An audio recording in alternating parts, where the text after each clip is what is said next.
नाशिक शहर गुन्हे शाखा युनिट क्रमांक 1 च्या पोलीस अंमलदारांनी चोरीचे तांबे, पितळी भांडे व कॉपर वायर बाळगणारे शहबाज कासिम चौधरी व 19 राहणार देवळी गाव नाशिक यास जेरबंद करत त्याचा साथीदार जाबीर उर्फ जुबेर उमर अरब व 43 राहणार खोडेनगर नाशिक यांना जेरबंद करत त्यांच्या ताब्यातून 3,57,800 रुपये किमतीचा मुद्देमाल हस्तगत करण्यात आले।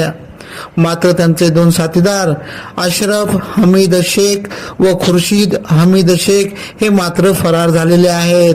सदरची कामगिरी गुन्हे शाखा युनिट क्रमांक 1 चे वरिष्ठ पोलीस निरीक्षक डॉक्टर अंचल मुदगल यांच्या मार्गदर्शनाखाली पोलीस उपनिरीक्षक चेतन श्रीवंत, पोलीस हवालदार महेश साळुंके, उत्तम पवार, योगीराज गायकवाड, रमेश कोळी, राहुल पालखेडे, अप्पा पानवळ, योगेश साळवे, राम बर्डे, गोरक्ष साबळे, चालक समाधान पवार, चालक श्रेणी पोलीस उपनिरीक्षक किरण सिरसाट आदींनी केली।